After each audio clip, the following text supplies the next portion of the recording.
Amis et abonnés de Catholic TV, nous vous saluons. Bienvenue sur ce nouveau numéro de Il est vivant. Il est vivant, vous le savez déjà, c'est votre émission, ce programme qui nous permet de vivre le temps pascal à travers la parole de Dieu. Et justement, le 4e dimanche de Pâques, également appelé dimanche du bon pasteur, est l'occasion pour l'Église de contempler le Christ qui guide, protège et donne sa vie pour ses brebis. Ce dimanche marque également la journée mondiale de prière pour les vocations. Pour en parler à la lumière des textes liturgiques de ce dimanche, nous sommes en compagnie de l'abbé Yves Edgar Pombou, recteur du Grand Séminaire National Saint-Augustin. Mon père, bonjour. Bonjour madame. Vous commencez à être un habitué de Catholic TV, puisque nous étions déjà avec vous pour notre précédent concept sur la route de Pâques 2026. Nous vous retrouvons aujourd'hui. Tout le plaisir est pour nous, mon père. Le plaisir est partagé. Mon père, comme je le disais, nous parlons des textes de ce 4e dimanche de Pâques, également appelé dimanche du bon pasteur. Et compte tenu justement de tout ce que cela peut intégrer, nous allons nous focaliser sur l'évangile tiré de Saint Jean au chapitre 10, les versets 1 à 10. Et justement, dans cet évangile, Jésus se présente comme la porte des brebis. Quelle est la signification profonde de cette image pour le chrétien d'aujourd'hui, mon père?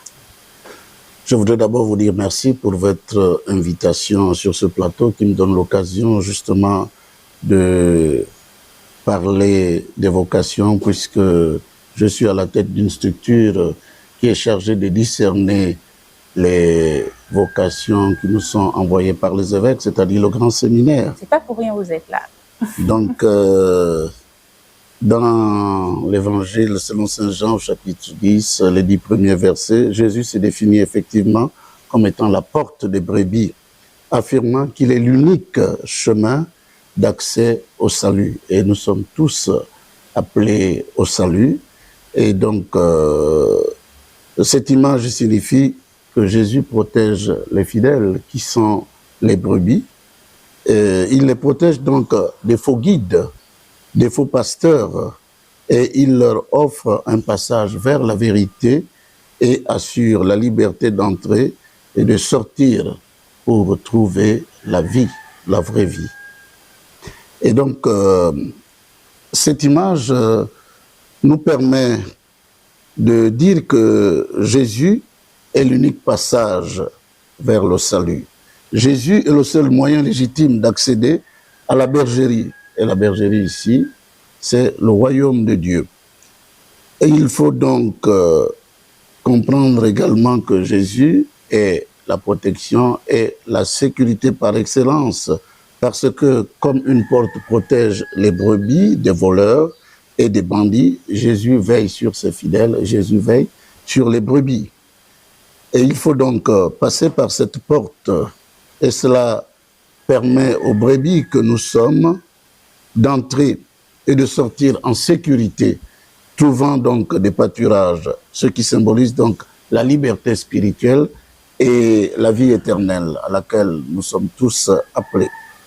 Enfin, il y a ici, dans cette image, un contraste avec les faux dirigeants, avec les faux pasteurs, avec les mercenaires.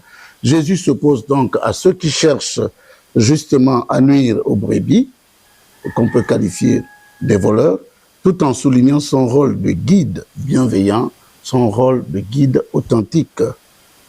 Voilà ce que je peux dire sur cette première question. Et justement, parlons de ce Jésus qui se veut être la porte, l'unique porte vers Dieu le Père. Et dans l'évangile, justement, il revient et il affirme que je suis venu pour que les brebis aient la vie en abondance. Comment on comprend alors cette promesse dans la vie quotidienne? Oui, c'est toujours dans l'évangile selon Saint Jean où Jésus se présente à nous comme étant le chemin, comme étant la vérité, comme étant la vie.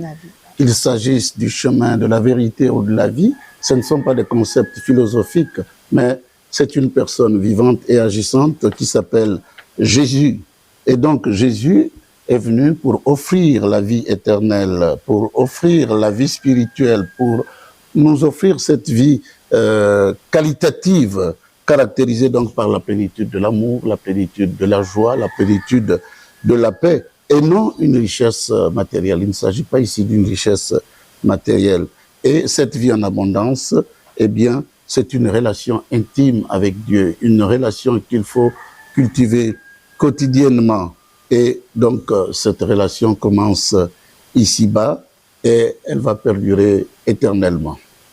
Il y a, si vous voulez, quelques points de cette promesse que Jésus nous fait. C'est d'abord la nature de la vie. La vie, c'est le don le plus précieux que Dieu ait donné à l'homme ou que l'homme ait reçu de Dieu. Elle est donc spirituelle et éternelle, définie donc comme la connaissance de Dieu et de Jésus-Christ. Ensuite, il y a ici un contraste avec le voleur. Jésus s'oppose au voleur, qui peut être Satan, qui peut être le péché, et parce que le voleur, justement, détruit en offrant beaucoup d'illusions, tandis que Jésus nous donne une vie qui nous épanouit. Jésus nous nourrit, justement, et cette nourriture nous donne la force et le courage de marcher quotidiennement sur le chemin du royaume des cieux. Et il y a aussi une signification pratique, donc c'est une liberté vis-à-vis, une vie libérée, pardon, du péché, parce que nous sommes esclaves du péché, et Jésus est venu pour nous libérer justement de cet esclavage du péché, comme dit Saint Paul dans l'Épître aux Romains, et c'est une vie donc pleine de sens, de paix intérieure et le don de l'Esprit qui demeure en nous. Enfin, le berger est la porte. Jésus est le bon berger, il est la porte, permettant aux brebis d'entrer dans la sécurité, la liberté et de trouver un pâturage nourrissant. En somme, nous pouvons dire qu'il s'agit ici d'une vie intérieure riche, d'une relation indestructible avec Dieu, dépassant largement les attentes humaines en termes de sens et de plénitude. Jésus, comme nous disait Saint Jean, celui qui a le Fils a la vie, celui qui n'a pas le Fils n'a pas la vie. Et je pense à ces paroles du regretté pape Benoît XVI qui disait « N'ayez pas peur du Christ. Le Christ n'est pas un ravisseur, mais un sauveur. » Je crois qu'il l'a dit à la suite du Saint-Pape Jean-Paul II également. Merci, merci mon Père. On retient quand même que cette promesse du bon berger envers ses brebis n'est pas totalement gratuite puisqu'elle appelle à la conversion, puisqu'elle intègre justement la conversion.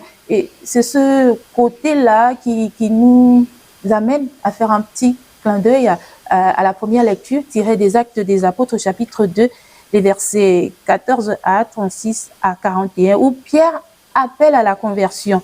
Quel lien peut-on établir entre cet appel à la conversion et l'image du bon pasteur, mon Père? Eh bien, le lien entre l'appel à la conversion lancé par Pierre dans le livre des Actes des Apôtres et l'image du bon pasteur, c'est un lien direct de continuité et d'accomplissement de la mission pastorale confiée par Jésus à Pierre, basée sur l'allégorie du bon pasteur dans l'évangile de Saint Jean au chapitre 10. Eh bien, le berger, donc, qui rassemble les brebis égarées. Dans le livre des Actes des Apôtres, chapitre 2, Pierre, sous l'impulsion de l'Esprit Saint, s'adresse à la foule qui a crucifié Jésus.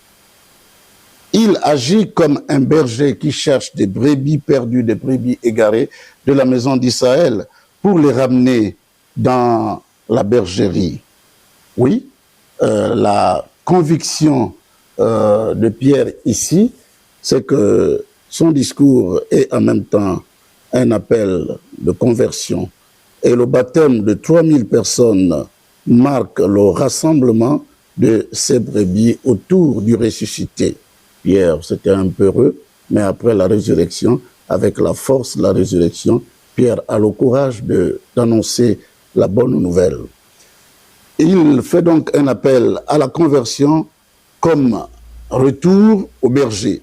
Pierre appelle à la métanoïa, donc c'est à une transformation, à un changement, à une conversion.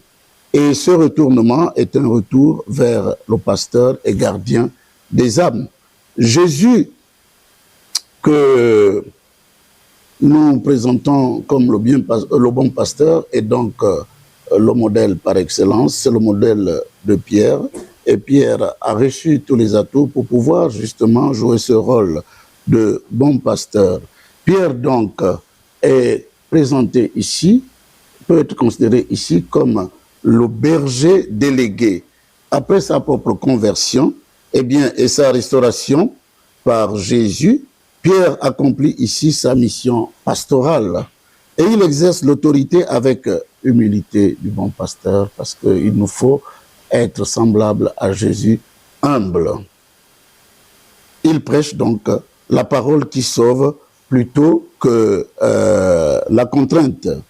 Enfin, il y a la parole comme nourriture, c'est-à-dire l'image du berger est liée à celle de la nourriture.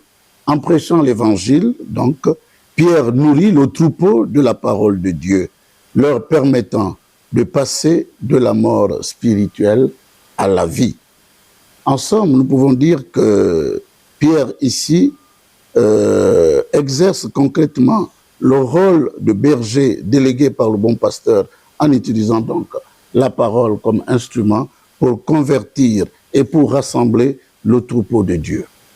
Mais justement, ce sont ces caractéristiques de Pierre qui nous amènent à nous interroger sur les caractéristiques essentielles d'un bon pasteur à l'image du Christ, mon Père. Quelles sont-elles?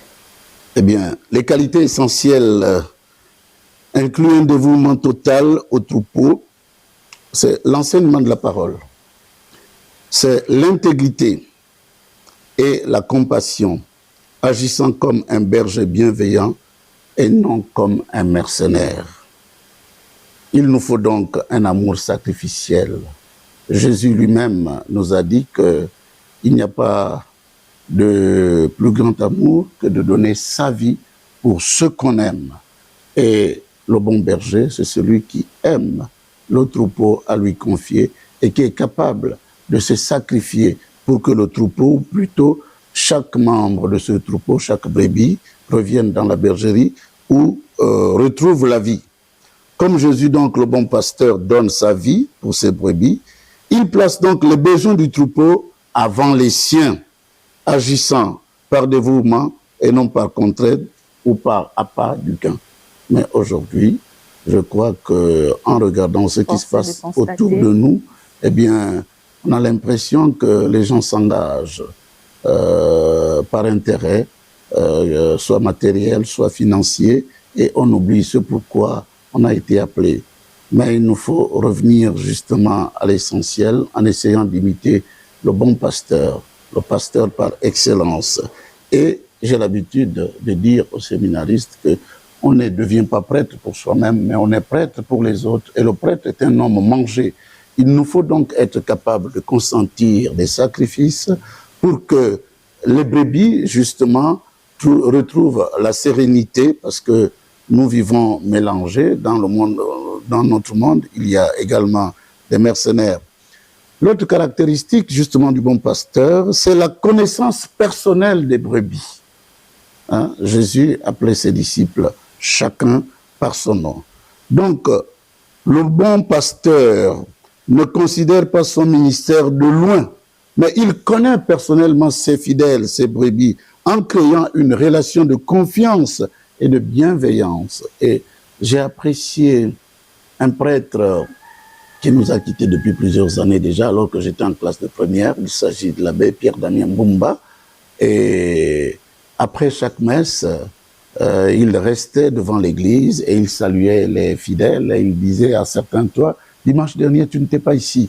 Et ce qui permettait justement aux fidèles de revoir son agenda de telle sorte que s'il n'y a pas vraiment d'empêchement qu'il ne manque pas la messe, parce que, ah mon père, quand vous m'avez dit ça, j'étais gêné, dimanche prochain, j'y serai. Et il y a donc un lien de confiance qui est établi entre le pasteur et ses fidèles, et il connaît ses fidèles, et il sait ce que vivent ses fidèles, et même sa prédication ne sera jamais désincarnée. Sa prédication, justement, sera orientée dans le sens des différentes situations que vivent ses fidèles, ses brebis. Il y a aussi l'enseignement et la nourriture spirituelle. Il nourrit, le bon pasteur nourrit le troupeau avec la vraie et véridique parole de Dieu, en veillant à leur croissance spirituelle tant dans les bons que dans les mauvais moments. Il y a aussi l'intégrité et l'humilité. Ce qui caractérise le prêtre, c'est l'humilité en réalité. Et Jésus lui-même a fait preuve d'humilité. Il a quitté la gloire pour venir vivre les humiliations par amour pour l'humanité, par amour pour les hommes, par amour pour chacun de nous. Et un jour, on avait posé une question au Saint Curé d'Ars, qui est le patron des prêtres. Quelle est la première chose pour le prêtre? Le Saint Curé d'Ars avait répondu, c'est l'humilité. Quelle est la seconde? C'est encore l'humilité. Quelle est la troisième? C'est toujours l'humilité. Et cette humilité, Jésus nous l'a enseignée, non pas en théorie, mais en pratique. Vous avez vu le jeudi saint, quand Jésus, justement, lave les pieds de ses disciples. Selon notre entendement, notre manière de faire, ça devrait être l'inverse, c'est-à-dire les disciples qui sont considérés comme des valets du maître, c'est eux qui devaient laver les pieds. Mais Jésus, justement, est venu pour servir et non pour être servi, et il nous a enseigné par l'exemple en prenant le tablier qui est l'habit du service. Le bon pasteur, c'est aussi donc celui qui, avec humilité, accepte de se mettre au service ou à la disposition, si vous voulez, des brebis, parce que il est pasteur non pas pour lui-même d'abord, mais pour ses brebis. Alors, il y a aussi la protection. Le bon pasteur, c'est celui justement qui doit protéger ses brebis, un peu comme la poule qui met ses poussins sous ses ailes. Et quand vous voulez vous approcher d'une poule, eh bien, elle va vous agresser parce qu'elle pense que vous êtes une menace pour ses poussins.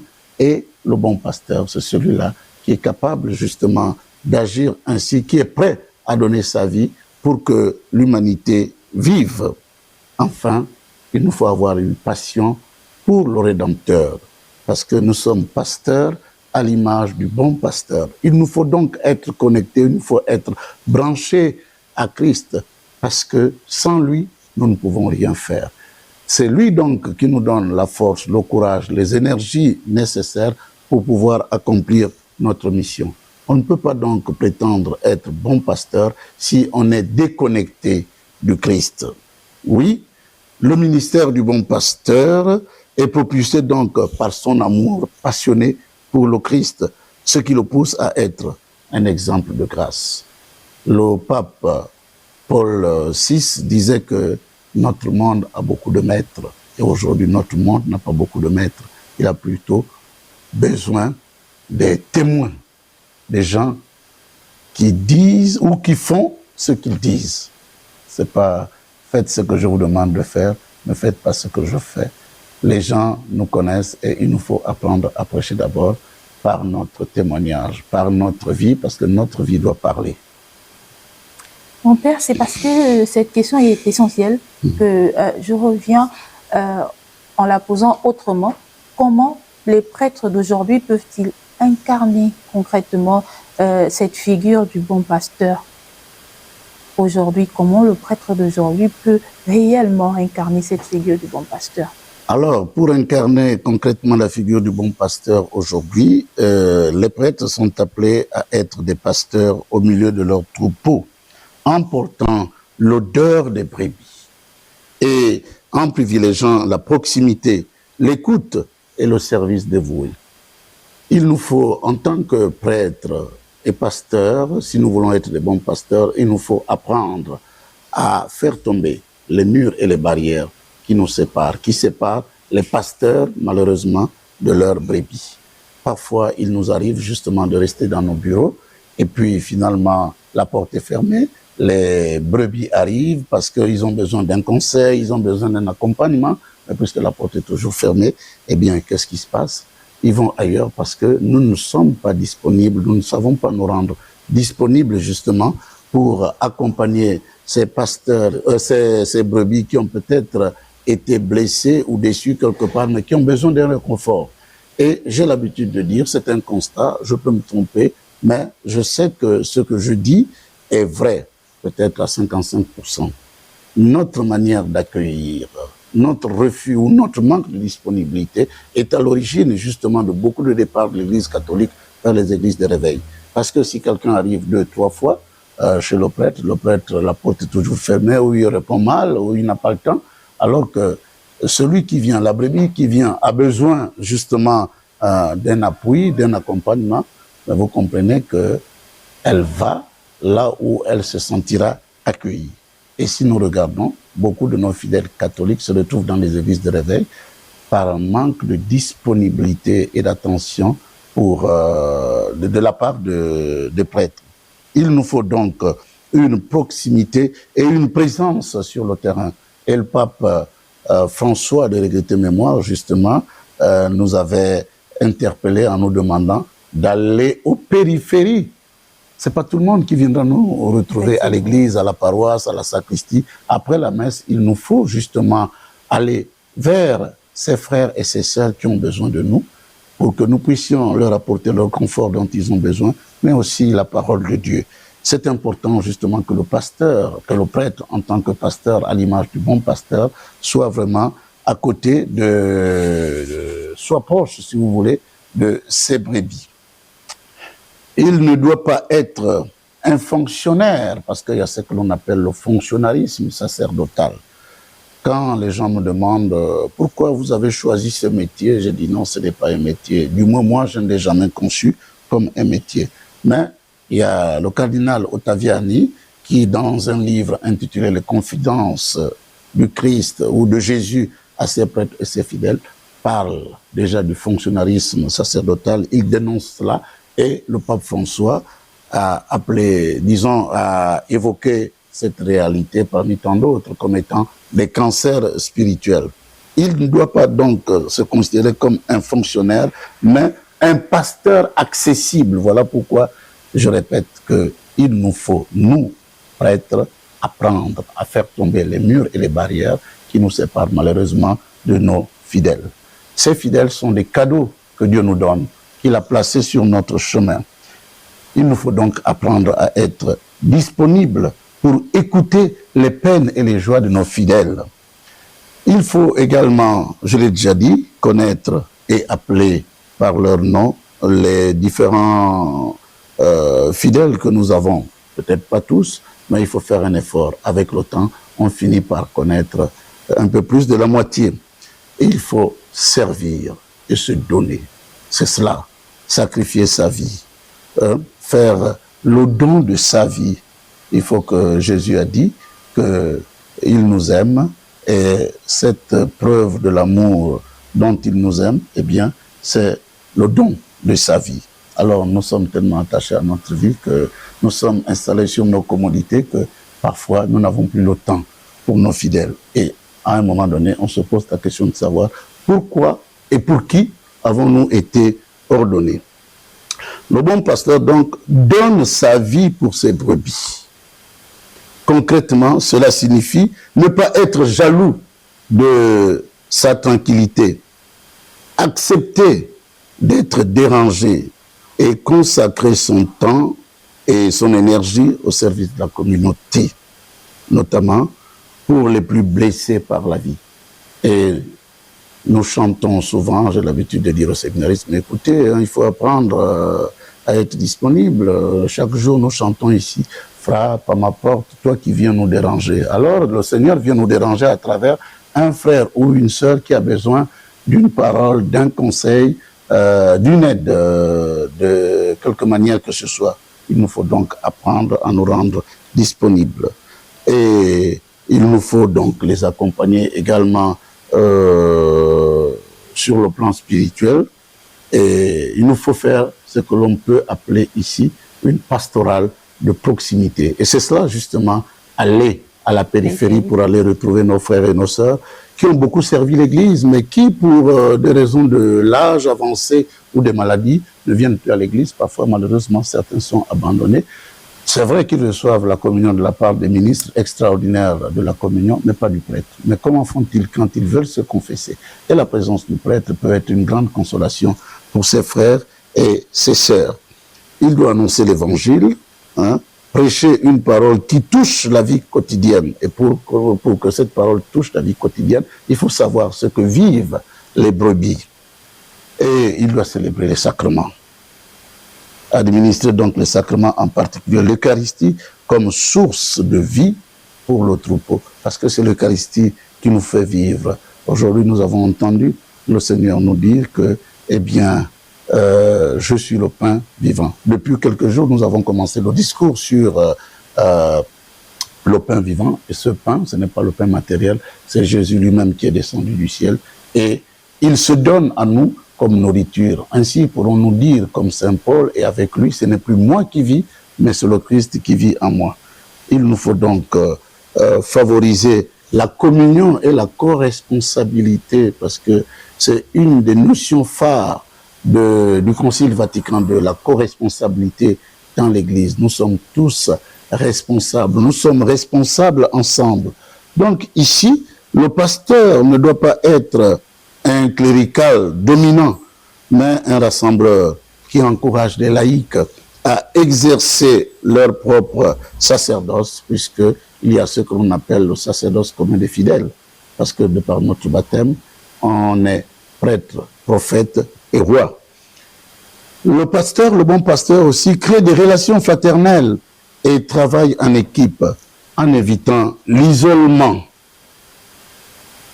Enfin, il doit prier avec le troupeau, prier pour et avec les fidèles, en portant leurs intentions réelles. En somme, nous pouvons dire que le prêtre bon pasteur aujourd'hui, c'est celui qui, par son humilité et son dévouement, rend la présence du Christ vivante et aimante au sein de sa communauté. Il doit être un sacrement, c'est-à-dire le signe de la présence du Christ au milieu de son peuple, au milieu de ce peuple à lui confié. Voilà. Merci, mon Père, pour ces éclairages sur les textes liturgiques, mais aussi sur les mots-clés de ce dimanche. Je le disais dans mon propos introductif, c'est également le dimanche qui marque la journée mondiale de prière pour les vocations. Du coup, mon Père, pourquoi il est important aujourd'hui de prier pour les vocations dans l'Église? Dites-moi. Eh bien, nous ne savons pas prier, mais Jésus nous a appris à prier à la demande des disciples. Et la prière est l'âme de notre apostolat. Prier donc pour les vocations est essentiel dans l'Église pour répondre à l'appel de Jésus de demander des ouvriers pour sa moisson. La moisson est abondante, les ouvriers sont peu nombreux. Priez donc le maître de la moisson d'envoyer des ouvriers à cette moisson. Donc, cette prière soutient l'appel de Dieu. Cette prière éclaire le choix de vie des fidèles et elle assure la continuité de la mission de l'Église sur le plan sacerdotal, sur le plan de la vie religieuse, sur le plan du laïcat engagé. Alors, nous prions donc, il est important de prier pour les vocations parce que ça permet de répondre à la demande du Christ. Jésus lui-même a demandé de prier. Et il nous faut prier.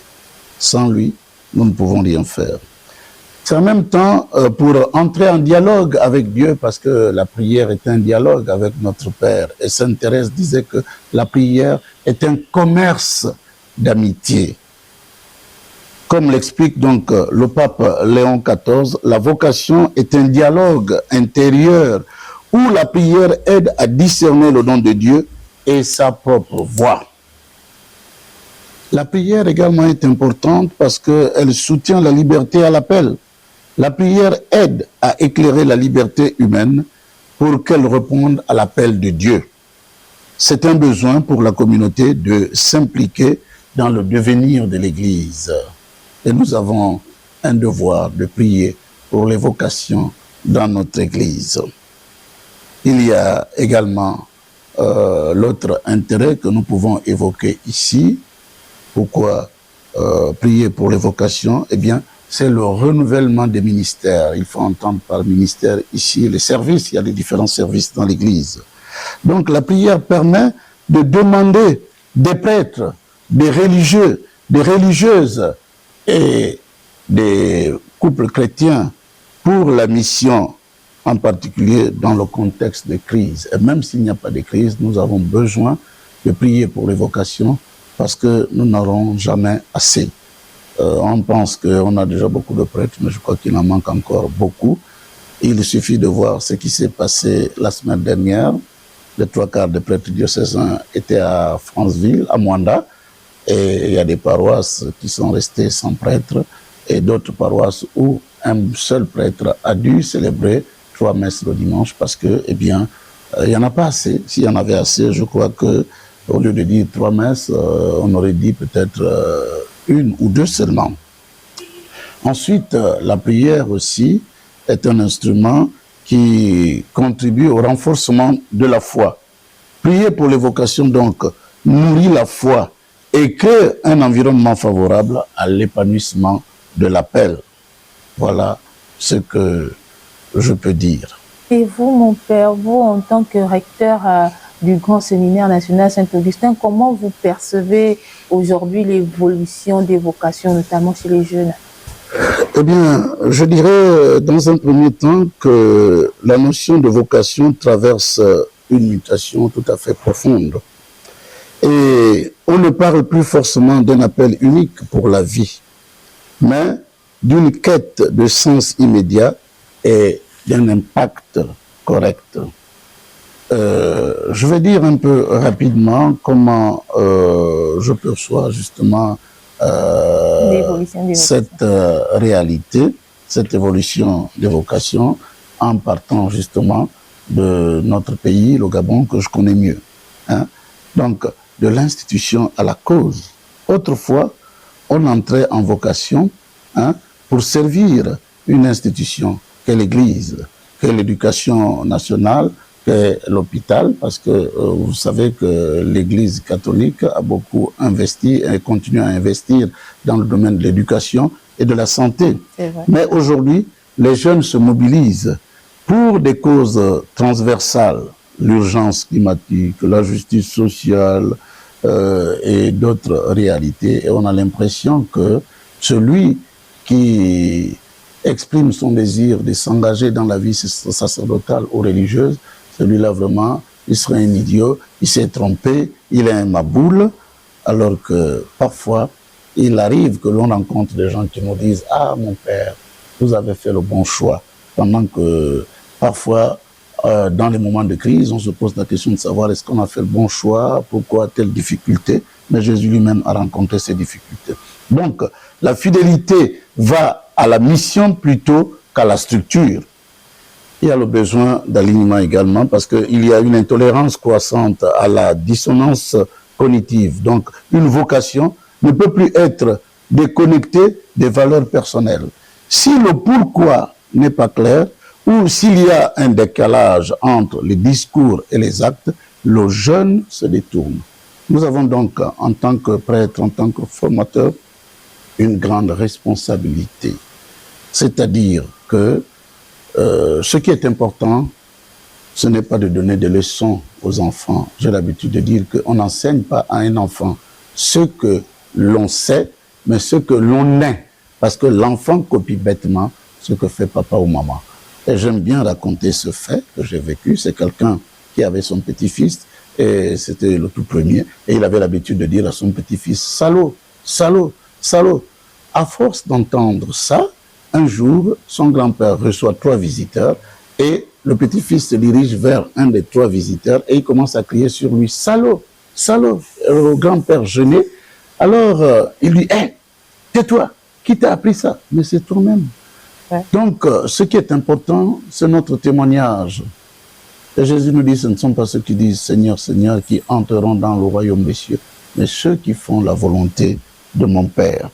Donc, notre manière de vivre, notre manière d'exercer le sacerdoce peut être un élément qui attire ou qui repousse les jeunes qui voudraient s'engager dans la vie sacerdotale ou religieuse. Et même dans la vie conjugale, dans le mariage sacramentel.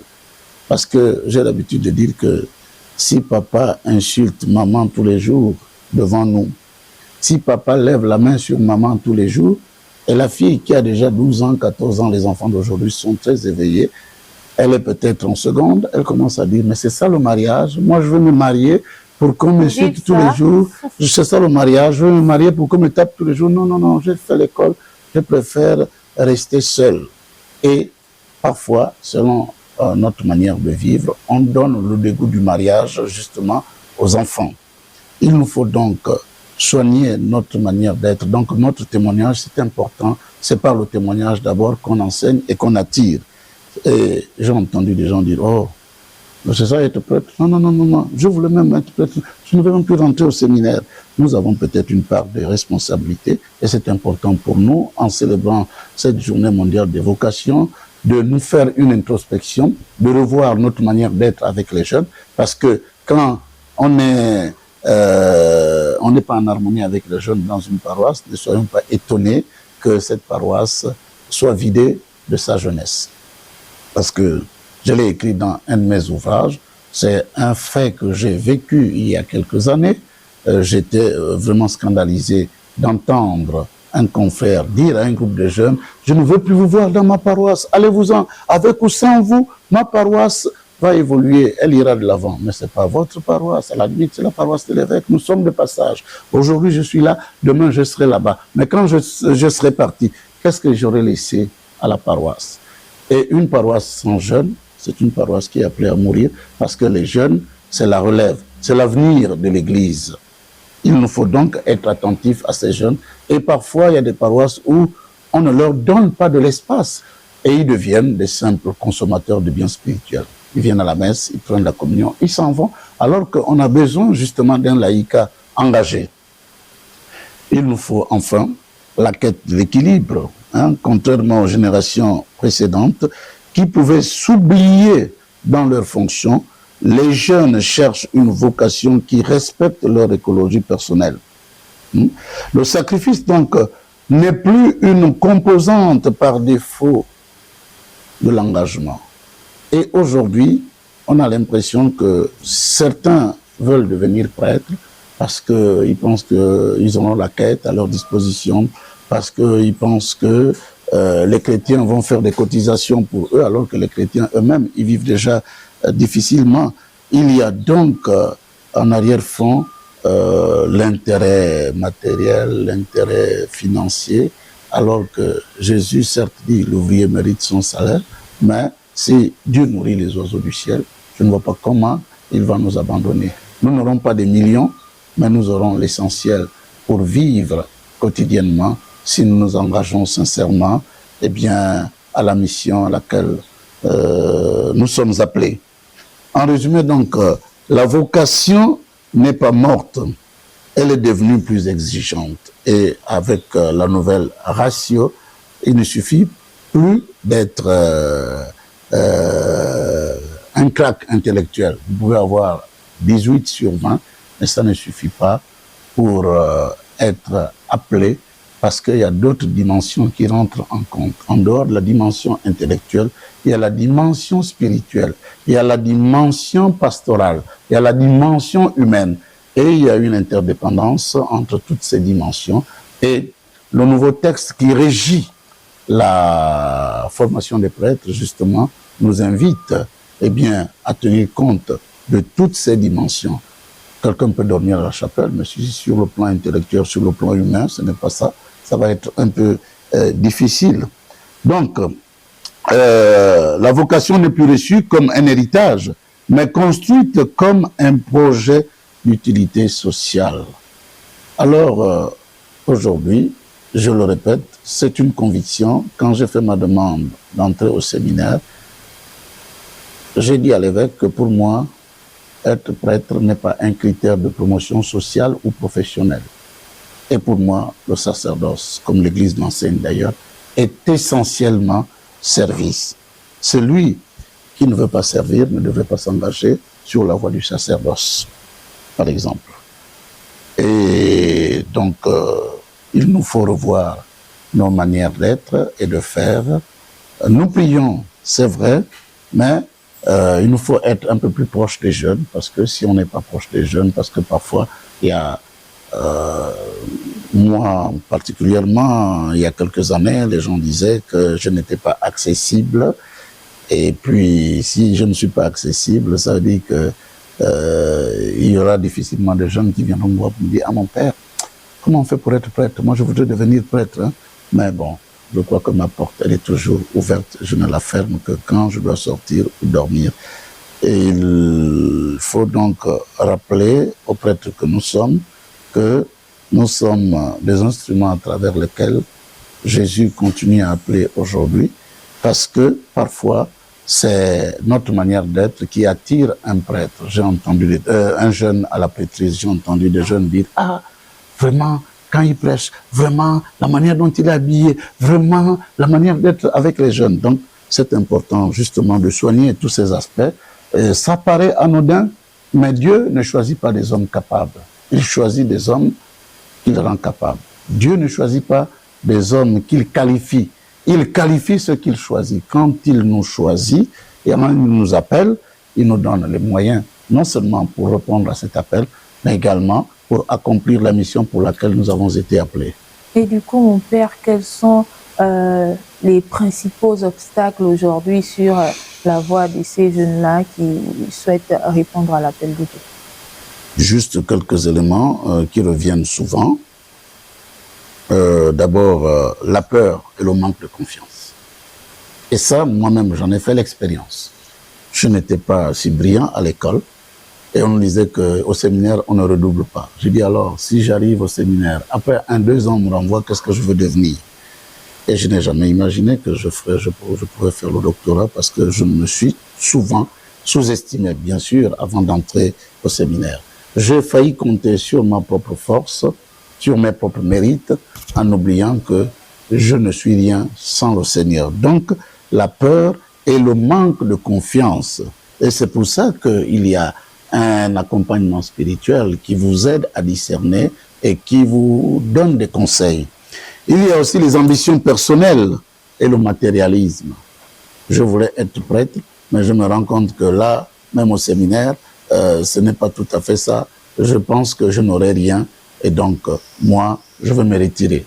Et c'est fréquent que quelqu'un, après 2, 3, 4 ans passés au séminaire, vienne me trouver. Bon, mon père, je suis content du temps que j'ai passé ici, mais je pense que ma place n'est pas ici. Il rédige la lettre pour dire que je m'en vais. Il y a aussi le péché et le manque de sanctification. Parce que Dieu nous appelle, Dieu fait sa part, il nous faut faire la nôtre. Donc, des fautes non confessées, des compromis ou un manque de consécration empêchent d'entendre Dieu nous dire « Où es-tu? Viens, suis-moi ». Il y a la distraction et le manque de maturité aussi, parce qu'il y a beaucoup de choses qui nous distraient au détriment de l'essentiel. Et la maturité, justement, est une donnée importante pour, si vous voulez, confirmer la vocation de quelqu'un. Et le manque de maturité est un motif de renvoi. Voilà pourquoi je disais qu'il y a plusieurs dimensions. Toutes les dimensions doivent être prises en compte aujourd'hui, y compris la dimension humaine. Et la maturité rentre dans ce cadre de la dimension humaine. Donc, l'effervescence de la jeunesse et le manque de maturité spirituelle rendent difficile l'écoute de la voix de Dieu. Il y a aussi le sentiment d'indignité. Je ne suis pas digne. Mais qui est digne? Je venais de le dire. Dieu n'appelle pas des hommes et des femmes capables, mais il appelle des hommes et des femmes qu'il rend capables. Il faut croire. Et parfois, il y a des gens qui vont vous dire « Ah ben oui, vraiment, toi, tu peux devenir prêtre. Toi, tu es maintenant devenu prêtre. » Mais on regarde les autres avec des clichés en oubliant que quand Dieu nous choisit, quand il nous confie une mission, eh bien, il nous transforme. Si on se laisse transformer, bien sûr, si on rentre dans le moule de la formation. Donc, c'est une donnée très importante. Parfois, on se dit, je suis indigne, je ne peux pas, je ne savais pas que je pouvais parler devant les gens. Comme prêtre, vous êtes obligé de vous mettre devant une assemblée pour parler. Mais c'est Dieu qui donne la force. Et c'est un peu ce qui s'est passé avec Jonas. Enfin, il y a la pression de l'entourage. Parfois, le caractère ou les attentes des proches démolissent la foi nécessaire pour s'engager. Parfois, ce sont vos propres parents qui vont vous dire « Ah non, non, non, non, si vous êtes une femme, ah non, hein, moi je veux avoir des petites filles, hein, des petits-fils, il ne faut pas fermer le ventre, hein, parce que quand tu vas aller là-bas, tu vas devenir religieuse, tu ne vas pas te marier, tu vas aller au séminaire, tu vas devenir prêtre, tu ne vas pas faire des enfants. Moi je veux avoir les petits-fils. » Et on a pourtant atteint la majorité, mais parfois, il arrive que certains jeunes cèdent. Mais j'ai toujours dit à beaucoup de jeunes de ne jamais manquer de respect à papa ou à maman qui s'opposent à votre vocation. Dans le respect et dans la prière, le Seigneur va décanter progressivement les choses. Moi-même, quand j'ai dit que je vais rentrer au séminaire, mon père m'a dit non. J'ai dit pourquoi? Et il m'a dit bon, mais parce que si tu vas au séminaire, si tu deviens prêtre, quand je vais mourir, tu ne vas pas pleurer. J'ai dit si je pleure, tu vas revenir à la vie. J'ai mon grand frère qui m'a coupé les vivres. Il m'a dit non, je veux que tu travailles pour m'aider à subvenir aux besoins de la famille. Mais aujourd'hui, mon grand frère est plus heureux que moi parce que partout il passe, c'est mon petit frère, il est prêtre, c'est mon petit frère, il est prêtre.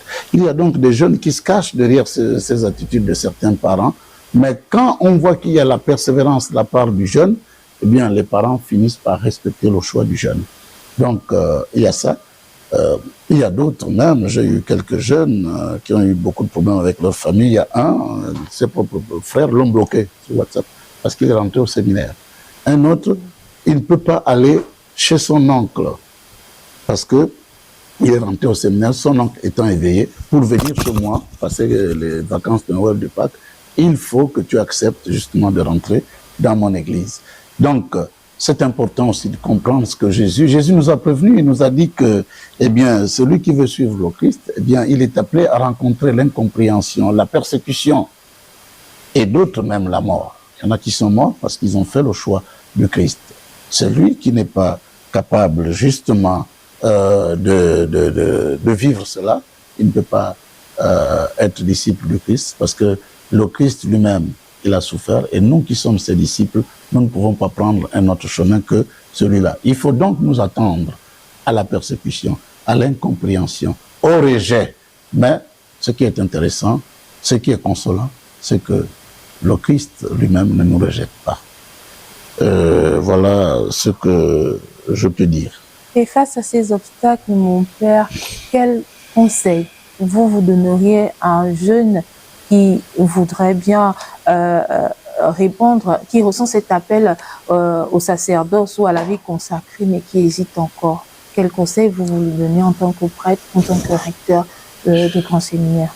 Bon, dans un premier temps, je dirais que l'hésitation de la part d'un prêtre, d'un jeune, pardon, qui veut entrer au séminaire est normale. Et elle fait partie du processus du discernement, parce que tout le temps du séminaire est un temps du discernement. C'est un signe que la personne prend la question au sérieux. Alors, comme, si vous voulez, chemin de sortie, hein, pour surmonter tout cela dans un premier temps, il y a la prière. Prière avec persévérance. Pas la prière d'un jour, de 2 jours, d'une semaine, mais prière avec persévérance, parce que la vocation est une amitié avec Dieu. Et elle se cultive par le dialogue quotidien avec Dieu. Et il nous faut apprendre et réapprendre à parler avec lui, à lui présenter nos doléances. Et il répond toujours, nos prières ne sont pas vaines. La deuxième chose, c'est l'adoration et les sacrements, particulièrement l'Eucharistie et la réconciliation. Fréquenter l'Eucharistie et l'adoration permet donc de faire silence pour écouter la voix de Dieu, qui ne se manifeste pas toujours par des émotions fortes, mais souvent par un désir solide. Et la prière est un dialogue. Quand nous avons exposé un certain nombre de choses à Dieu, il nous faut prendre le temps de l'écouter. Et c'est le premier commandement que Dieu donne à son peuple. Écoute Israël. Et écouter, c'est mettre en pratique ce que nous avons entendu. Il y a aussi lire et méditer la parole de Dieu, parce que il y a des paroles qui nous marquent et qui nous parlent. C'est comme si c'est pour moi que cette parole existe. C'est comme si c'était pour moi que Dieu a parlé. Et on creuse, on va trouver peut-être quelqu'un qui va nous aider à comprendre ce que le Seigneur nous dit. Il nous faut donc méditer les Écritures pour se mettre à l'écoute de ce que le Seigneur veut nous dire. Il faut se faire accompagner dans le cadre du discernement des vocations. Et même quand on est déjà au séminaire, on a besoin d'un accompagnateur spirituel. Il faut aussi parler en confiance avec quelqu'un à qui vous vous ouvrez et qui vous aide à discerner, qui vous aide à cheminer. Il faut également, dans le cas de celui qui est dehors, visiter un séminaire. Je vois des gens qui viennent, ah, peut-être que l'année prochaine, je serai ici. Hein. Ah, mon père, si j'ai le bac, hein, l'année prochaine, je serai ici. Et il y a eu des cas comme ça, et c'est important. Ensuite, ne pas avoir peur de se tromper. L'erreur est humaine, on peut se tromper. La peur est normale, mais elle ne doit pas paralyser. Et beaucoup, justement, se sont disqualifiés parce qu'ils se sont laissés dominer par cette peur. Le discernement est un chemin, pas une condamnation immédiate. Ensuite, se demander si être séminaire, être prêtre, cela rend heureux. Mais nous avons des moments de joie, des moments de difficulté, des moments de doute aussi. Mais dans ces moments de doute, le Seigneur est toujours avec nous. Donc, c'est une vraie vocation qui mène à la paix intérieure, même à travers les difficultés. Il y a ce qu'on appelle le mal nécessaire. C'est à cause de mon propre bien, nous dit Saint Paul, que j'ai souffert. Il y a enfin l'identification, disons, une pratique qui consiste à identifier la source de la paix. Où est-ce que je vais trouver la paix? Hier, c'est Monseigneur Guy Roger qui nous disait, parce qu'on a un confrère dont la sœur a été opérée hier, et il était debout, chercher des médicaments, et Monseigneur Guy Roger qui me faisait remarquer, tu vois, quand les gens disent, oui, quand tu vas devenir prêtre, tu n'auras plus le temps pour moi. Les autres sont où? C'est le prêtre qui est en train de faire des va-et-vient, vous voyez? Donc, le fait de devenir prêtre ne nous coupe pas de la famille. Au contraire, parfois, eh bien, en cas de danger, les premiers qui arrivent, si on est sur le territoire, ce sont les prêtres, avant que ceux qui sont mariés n'arrivent, parce que parfois retenus par le mari, pour dire que, ah oui, mais il y a mon enfant aussi qui est là.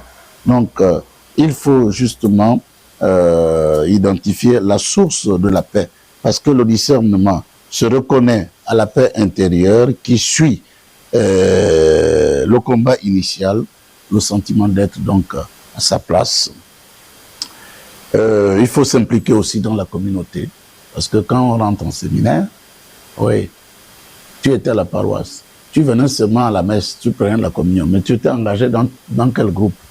Qui t'a recommandé? Parce qu'on a besoin d'un témoignage, un prêtre qui dise que oui, on a vécu ensemble, on a cheminé pendant 2-3 ans, mais voilà comment je trouve le jeune, malgré les limites que nous avons tous, avec la grâce de Dieu, on peut essayer justement de cheminer ensemble au séminaire.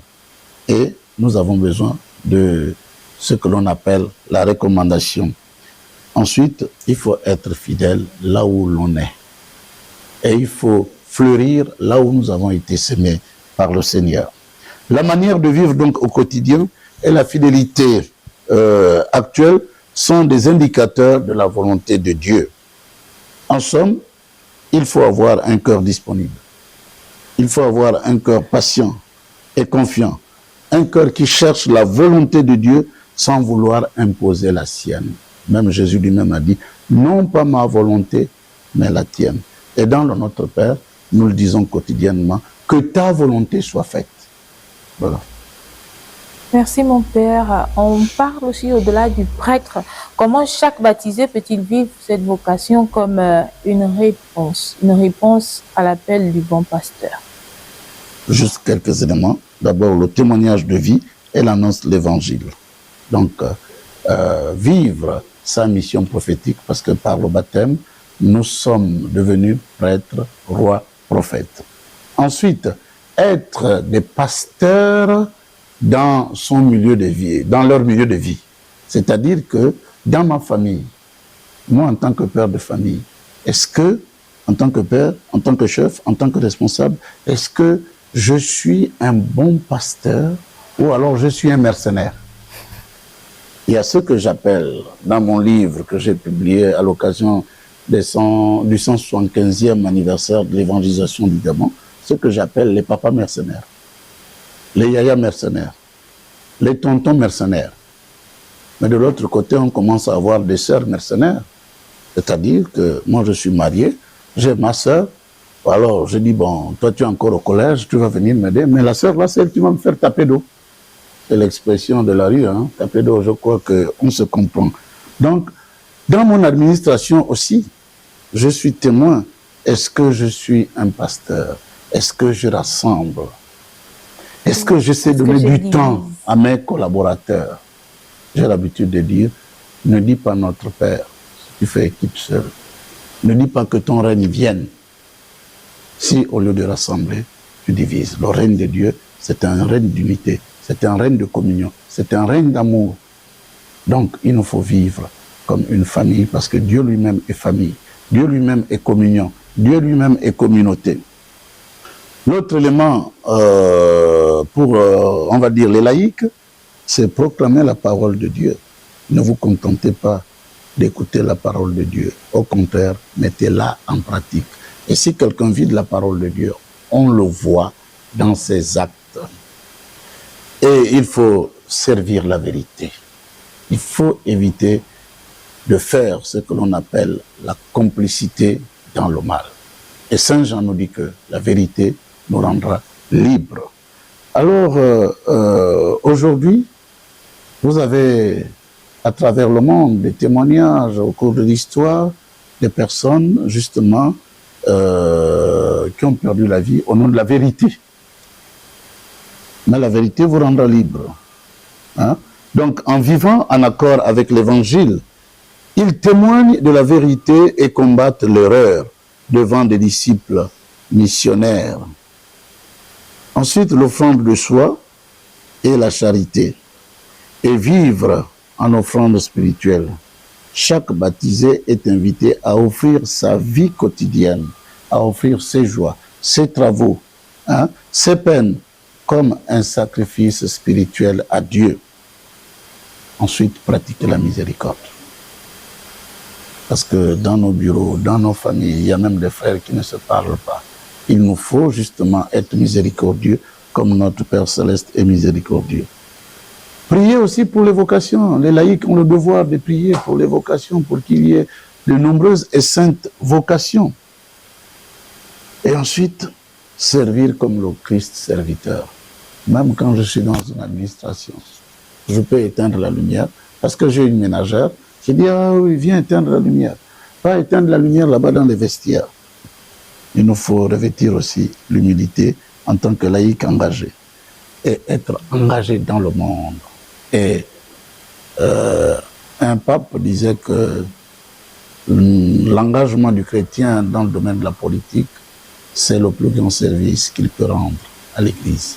Et Jean-Paul II a encouragé les laïcs gabonais à s'engager dans le domaine de la politique. Parce que si on est dans la politique, on est donc dans les structures de prise de décision. Et donc, l'évangile peut être infiltré et le regard peut changer. Enfin, être partenaire de la mission. Les baptisés, donc particulièrement les laïcs, puisque c'est d'eux qu'il s'agit ici, sont des co-responsables de la mission. C'est-à-dire ils sont eux aussi responsables de la mission de l'Église. Ils travaillent ensemble, en complémentarité avec les prêtres. Un prêtre qui ne veut pas être entouré de laïcs, sa mission va échouer parce qu'il ne peut pas tout faire. Il ne peut pas aller dans les akébés, dans les mapanlas pour donner la communion. Il y en a qui ne vont plus.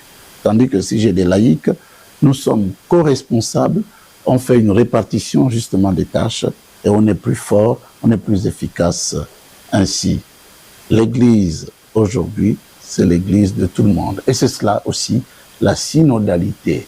Marcher ensemble entre prêtres et laïcs. Parler ensemble entre prêtres et laïcs. Travailler ensemble entre prêtres et laïcs. Mais seuls, nous ne pouvons rien. Le cléricalisme a été dénoncé par le pape François. Et donc, il nous faut épouser cette nouvelle manière d'être Église, c'est-à-dire la synodalité, parce que chaque baptisé a sa place dans l'Église. C'est fini le schéma pyramidal, parce qu'avant, quand on parlait de l'Église, on pensait tout simplement au pape, aux évêques et aux prêtres. Et le reste des fidèles, c'était le peuple racheté, c'était des simples consommateurs de biens spirituels. Mais avec Vatican II, de par notre baptême, nous devenons tous membres à part entière de l'Église et donc co-responsables. Et nous devenons prêtres, rois, prophètes. Et c'est ensemble, justement, que nous allons bâtir notre Église. Merci, merci mon Père pour tous ces éclairages, aussi bien s'agissant de la liturgie sur le bon pasteur que sur la journée mondiale des vocations. Peut-être en guise de conclusion, mon Père, en quelques mots, votre message pour le peuple des baptisés qui vous regarde en ce 4e dimanche de Pâques, dimanche du bon pasteur. En guise de conclusion, je dirais tout simplement ce que le Concile Vatican II nous a enseigné. Nous avons une vocation commune, qu'on soit prêtre ou laïque. C'est l'appel universel à la sainteté. Nous pouvons tous devenir des saints et il nous faut rêver de devenir saints un jour. Parce que là aussi, quand on parlait de la sainteté, on pensait qu'elle était réservée tout simplement aux clercs. Mais l'histoire nous a démontré que des laïcs aussi peuvent être canonisés, peuvent être des saints. Et nous avons par exemple le cas récent de Zélie Martin, donc les parents de la petite Thérèse qui ont été canonisés. Et il y a quelques laïcs aussi qui ont été canonisés. Donc il nous faut absolument nous battre pour que nous puissions rêver d'être saints. Merci, merci encore mon Père. On espère vous retrouver très prochainement pour notre prochain concept. J'espère bien, avec la grâce de Dieu. Merci beaucoup. Voilà. Merci. Merci également à vous, chers amis et abonnés de Cathode TV, d'avoir encore été des nôtres aujourd'hui pour ce 4e dimanche de Pâques, dit dimanche du bon pasteur. Retenons tout simplement que le Christ nous appelle chacun personnellement. Restons attentifs à son appel. Prions pour les vocations, mais surtout restons attentifs à cet appel qui nous permet de véritablement rester connectés à Dieu. Car oui, il nous parle d'une manière différemment identique. Donc, soyons réellement attentifs. Merci encore et à très bientôt.